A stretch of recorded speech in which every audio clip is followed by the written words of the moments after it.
नमस्कार दोस्तों, आप सभी का मेरे इस YouTube चैनल शापितू में स्वागत है। पर एक बात, यहाँ पे डरना मना है, तो जल्दी से सब्सक्राइब कर दो और बेल नोटिफिकेशन को ऑन कर दो ताकि मेरे आगे आने वाली कहानी आप तक जल्दी पहुँच पाए। आज की कहानी डरावने समुंदर की है, जो कि मैं आप सभी को सुनाने जा रहा हूँ। कहानी शुरू करने से पहले कुछ बता दूं, यहाँ हर कहानी सच भी हो सकती है और शायद एक बुरा सपना भी। पर एक बात याद रखना, जितना आप सुनोगे उतना ही अंधेरा आपके करीब आता जाएगा। So sit tight, lights off, volume high, because the nightmare starts now.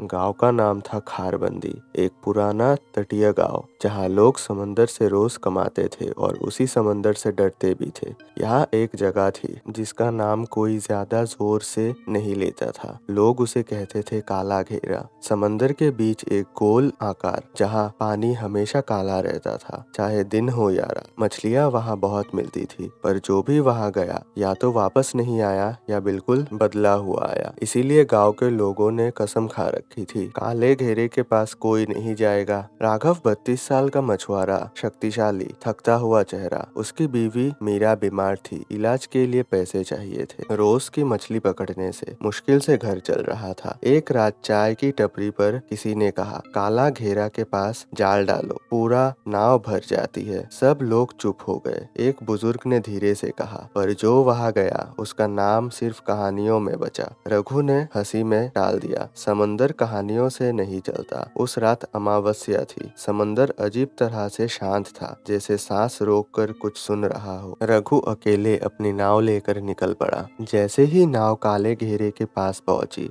हवा अचानक रुक गई। पानी बिल्कुल स्थिर हो गई। कंपास घूम गया, फोन बंद। रघु को लगा जैसे कोई नीचे से देख रहा हो। फिर आवाज आई, जैसे कोई पानी के नीचे से सांस ले रहा हो। कौन है वहाँ? रघु चिल्लाया। तब नाव के नीचे जोर का झटका लगा। जाल अपने आप पानी में खिंच गया और फिर पानी से हाथ निकला। इंसानी हाथ, लेकिन चमड़ी सफेद, नाखून लंबे, उंगलियां टेढ़ी। आवाज आई गुरगुराती हुई, यहाँ जो आए वापस नहीं जाता। रघु चिल्लाया। नाव हिलने लगी। पानी उसके पैरों को पकड़ने लगा। उसकी चीख समुंदर ने निगल ली। अगली सुबह रघु की नाव मिल गई, बिल्कुल सही हालत में। बस रघु नहीं था। 3 दिन तक तलाश चली। चौथी रात को रघु का जाल किनारे पर मिला। जाल के अंदर मछली नहीं थी, इंसानी बाल और चमड़ी के टुकड़े थे। उस रात से गांव में अजीब चीजें होने लगी। समुंदर से रात को रोना, बच्चों का कहना है पानी के अंदर लोग हैं। मीरा को सपने में रघु दिखता, भीगा हुआ, आंखें काली।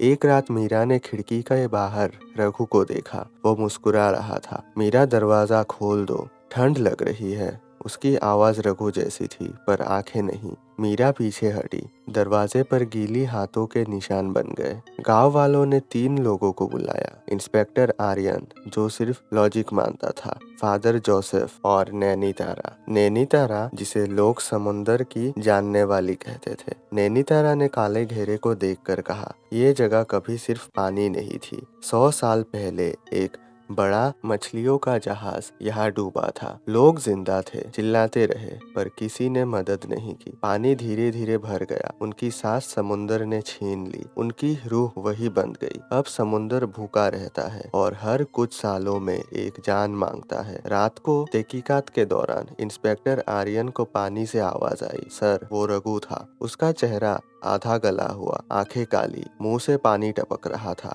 मैं अभी जिंदा हूँ। फिर उसका चेहरा बदलने लगा। पीछे से और चेहरे उभर आए। सब चिल्लाए। नैनीतारा ने कहा, रघु अकेला नहीं है, वो उन सब का हिस्सा बन चुका है। उन्होंने क्रिया शुरू किया। समुंदर गुस्से में था। लहरें उनकी नाव को तोड़ने लगी। एक एक करके हाथ पानी से निकले। इंस्पेक्टर आर्यन को किसी ने खींच लिया। फादर जोसेफ की प्रेयर आवाज में डूब गई। नैनीतारा ने चिल्लाया, समुंदर को और जान चाहिए। मीरा आगे बढ़ी। रघु, मुझे ले जाओ। समुंदर शांत हो गया। सुबह गांव बिल्कुल शांत था। काला घेरा वही ही था, बस एक नया कानून बन गया। हर 10 साल में कोई न कोई वहां जाता है और गांव के लोग कहते हैं, रात को अगर समुंदर ध्यान से सुनो तो आवाज आती है, अब तुम्हारी बारी। अगर आप कहानी सुनते हुए यहाँ तक पहुँच गए हो तो लाइक शेयर सब्सक्राइब जरूर कर देना, ताकि मैं आगे भी आप सभी के लिए ऐसी हॉरर कहानियाँ ला पाऊँ। और फिलहाल के लिए मैं आप सभी से अलविदा लेता हूँ।